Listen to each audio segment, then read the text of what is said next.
For those of y'all who don't know me, I'm Kanisha KJ Johnson. I'm the founder and CEO of Rebels for Humanity, Inside Out Prison Ministry, and Kingdom Music Fit for the King.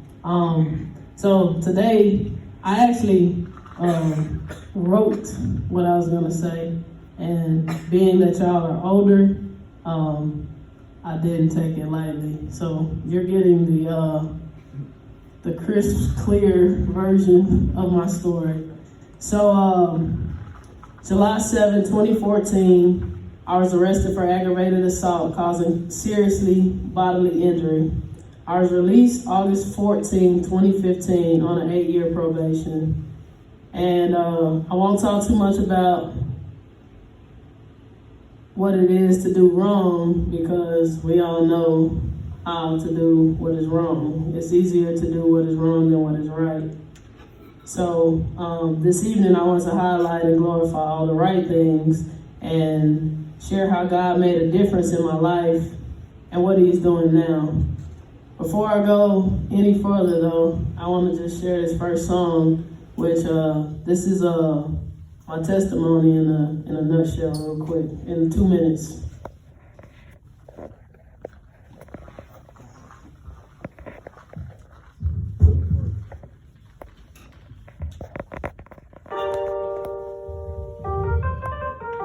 KJ, SD1, I'm just a rebel. True story. Many friends I lost, relationships gone bad. The only one that had my back is my holy dad. I made it through the storm and I made it through the rain. So many tears I cried, I should have been washed away. But you saw fit for me to stay. Yeah, you saw fit for me to stay. Your chosen vessel, I speak your name. Your love so real, you never took it away. Even when I went astray, out there playing devil games, I try to take my life more than once. I used to ride around drunk, smoking blunts. Beer pong was my favorite game. You switched it up and changed the game. Now I'm in a rap game, rapping about G.O.D. and how he's so good to me. Many nights of no sleep, living out my van, parked on the side of the streets, too prideful to go back home. Misunderstood, I was better off alone. My lifestyle, my parents didn't condone. All I wanted to do was be loved for me. Aunt Dree's cousin Valerie. Can't forget Sky, who helped me through these troubling times. Ain't Charlotte a true blessing in disguise? But God knew I listened to each of you, cause I couldn't hear Him. But He knew I listened to each of you. Oh yes, I made it through the storm and rain. And Jesus Christ is the name I praise. Because He pulled me through the storm and rain. He took away all my guilt and shame. Oh yes, I made it through the storm and rain. And Jesus Christ is the name I praise. We all go through storms, but storms don't last forever. I just encourage each and every one of y'all, when you're going through something, to just hold on and keep the faith.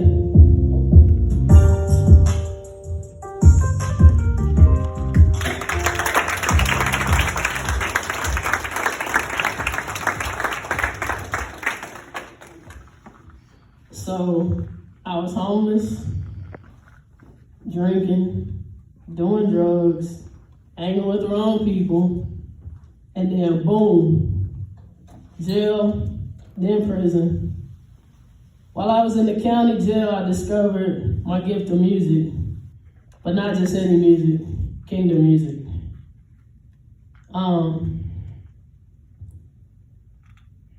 It was given to me from God Himself. So like this design, all of this was a vision that God gave me. And one of my friends, M, when I was leaving out of the prison in Marlin, Texas, I had told M like the vision, because it just came so clear, and it's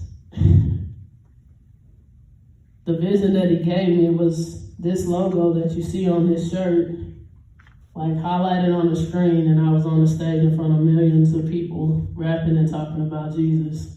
And I've been doing this for like 6 years now, so I'm walking in the calling that God has given me. But yeah, that's not on my paper, but that just came to me. But yeah, while I was in the county jail at Del Valley, I met a lot of homeless women, and they would do whatever just to be arrested so that they wouldn't have to be on the streets on cold nights, and when they were hungry, they would just do something just to be able to come to jail so that they wouldn't have to be out on the streets. I was in a maximum security prison, tank jail in the county, which we were not allowed to attend church because we had very high charges and things like that. So we weren't allowed to go to a normal church service. That right was taken away from us. So God gave me and another lady this vision to have a church, and we did. So we created a thing called Rec Yard Church, and there was this one time where it was a tank of 48 people, a 48 cell tank, 2 people in each tank, and every single person was on the rec yard, and we were having church and glorifying God and praising God. And the sergeants, lieutenants, and captains, they were all like on their whistles. They're like, emergency, emergency. They're like pressing the button because the guard in there was like, oh my God, everyone, I don't know what's going on. So she was all panicked, and we were just having church. So we invited them to come, and they're like looking through the window, like tripped out, like what? Like they've never seen anything so peaceful in a maximum security tank. But that just shows you what God can do. When God's in the midst, He can just stop everything. Everything can be peaceful and calm. And so that happened while I was there. After being released in 2015, I had to move back home with my parents. I had to stay there for a year with my parents. I'm very independent person, and I've always been that way. And having to stay with my parents, that was like a humbling moment for me. But coming out of prison, I was very humble. I was just like, whatever anybody wanted me to do, I was like, I'll help you for free. I got you. I'm cutting the grass. I'm taking the trash out, whatever. Because it changed me. It changed how I was. It changed my mentality. It changed me to not be selfish. It wasn't about me anymore. It was about me sharing what God has given to me to others. So when I got home, I had to stay there, and I didn't want to, but it just humbled me even more because I didn't talk back to my parents. I was a grown adult, but it was just a point, like living with your parents. Like to me, I felt like I was an adult and I needed to be on my own and not with my parents. But I enjoyed the year that I was there. I saved up money. I completed all my community service hours, all my counseling hours that the court system said I had to do. After that year, I got my own place. I've been in my own place now for 5 years.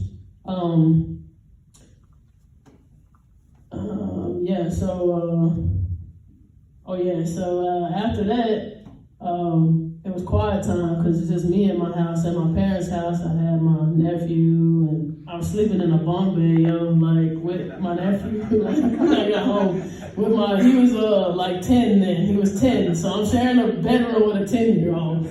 So I get into my own place, and God really starts speaking to me. I really start to hear Him. I really start really meditating in the Word, really grounding myself in the Word with God. And He just continued to be great. Like, He had me focus on what it is that He wanted me doing. I fully started to walk in my calling. In 2018, I dropped my first Christian hip-hop album.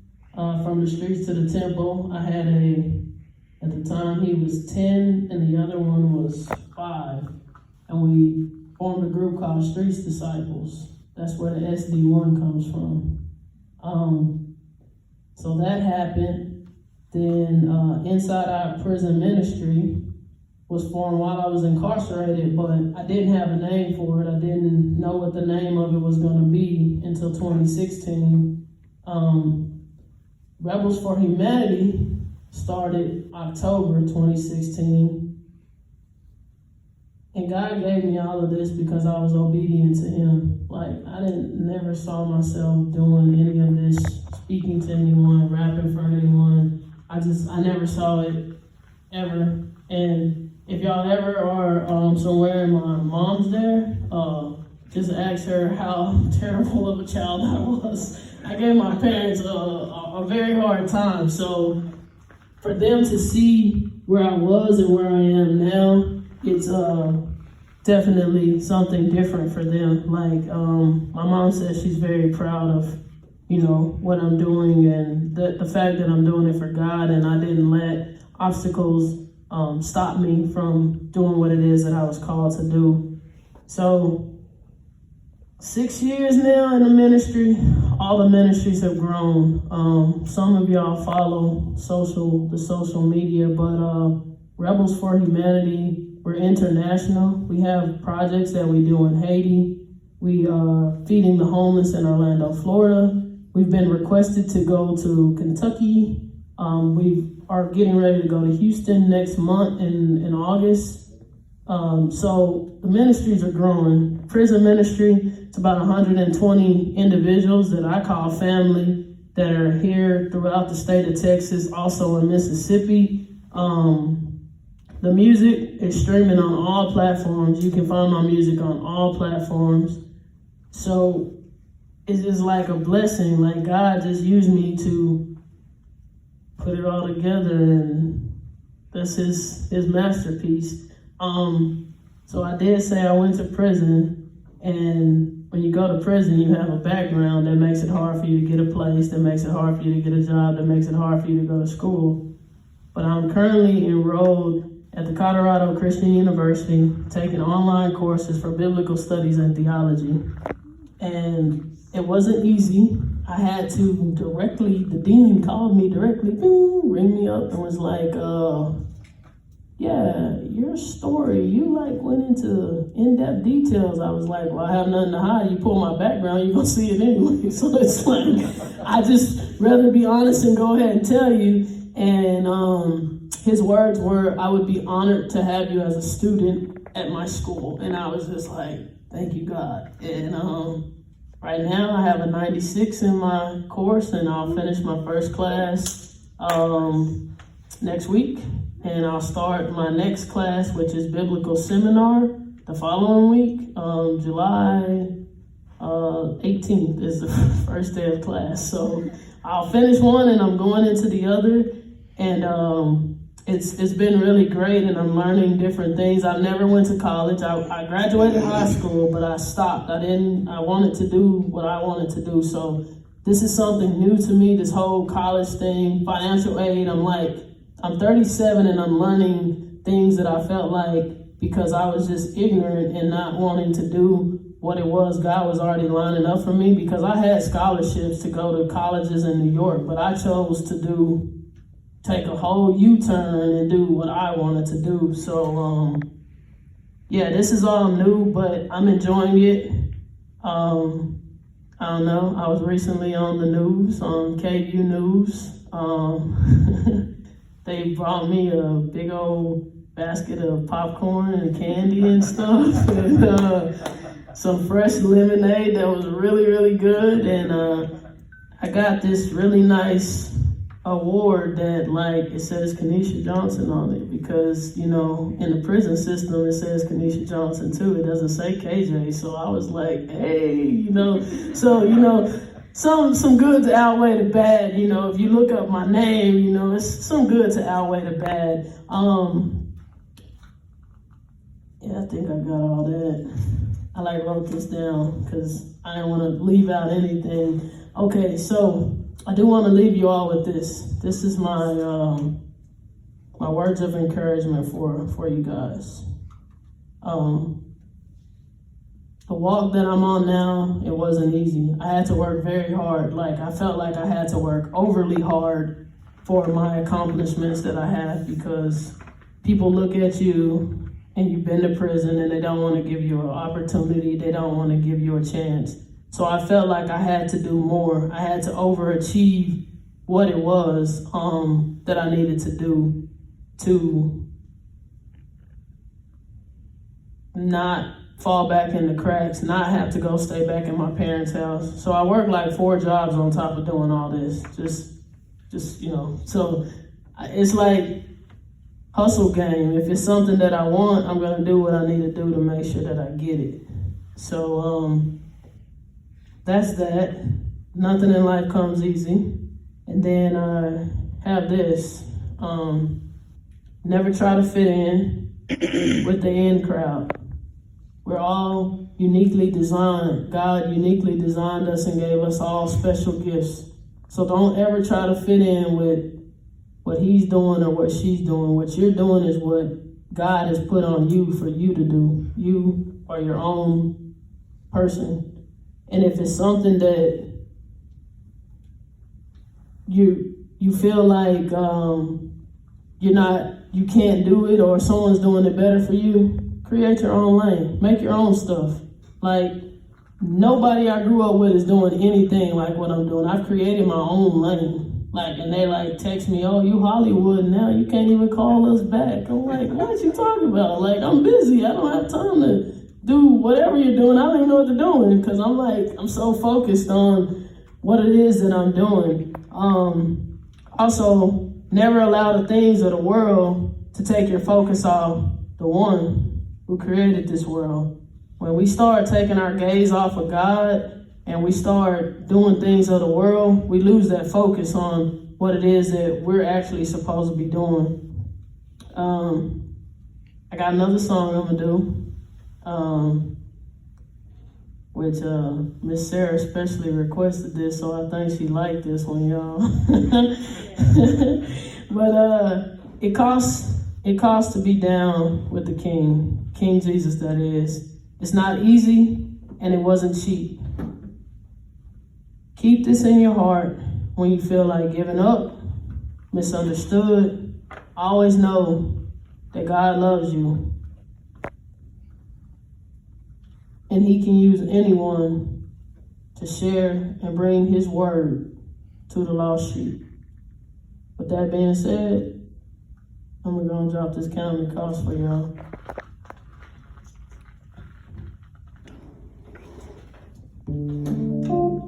Would you consider following Jesus?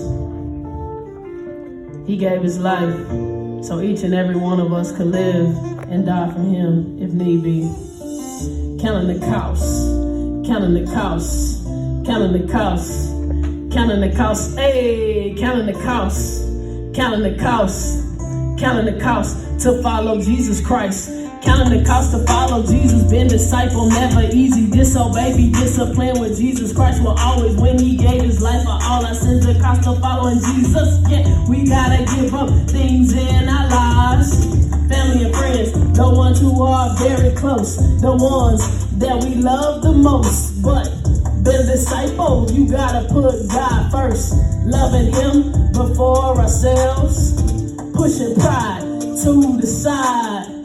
Money and material things don't mean nothing to the King of Kings. You're gonna love one and hate the other. You can't serve two masters. He has all power and authority. He's still calling on you and me to go out into this dying world, to share his gospel to all the little boys and girls. Counting the cost, counting the cost, counting the cost. Counting the cost, hey, counting the cost, counting the cost, counting the cost to follow Jesus Christ. Counting the cost, counting the cost, counting the cost, counting the cost, hey, counting the cost, counting the cost, counting the cost to follow Jesus Christ. Say, would you give your life for him? because he gave his life for you. Say, would you give your life for him? Because he gave his life for you. Pick up your cross and carry it daily, leaving out to follow Christ. You gotta say no, deny yourself, be ready to suffer from the worst prosecution. Following Jesus could cost you everything. Your reputation, your comfort zone, your job title, and maybe even your home. He wore them thorns for you and me. Defeated death so we could have victory. Salvation is a free gift, but the cost of discipleship could cost you your whole life. This walk is not easy. Temptation everywhere we look. We gotta keep our heads in the good book.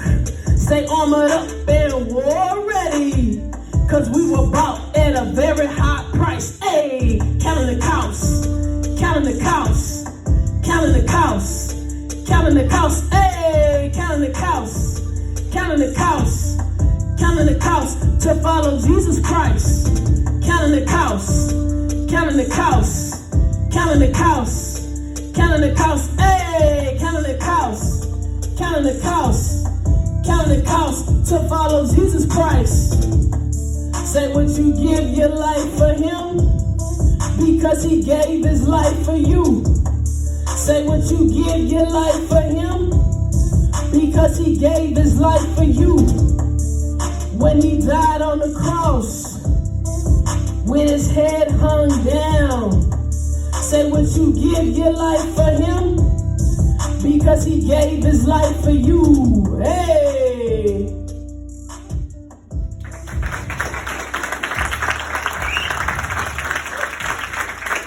So, thank y'all for having me. I'm going to share my social media with you guys. If y'all ever want to reach out, if you need someone to talk to, you feel like you can't talk to your parents, I'm going to give you guys my social media. My Instagram is kingdom.music.mffk. Music fit for the king. Y'all can message me, inbox me if you ever feel like, you just need somebody to talk to, or if you have a secular song that you want me to, flip and put that kingdom twist on it, y'all drop those too. I get a lot of those. And Miss Sarah gonna tell y'all about the back to school drive that we having. I would love for y'all to come out, hang out. I'm gonna be rapping out there, so y'all are always welcome. Thank you.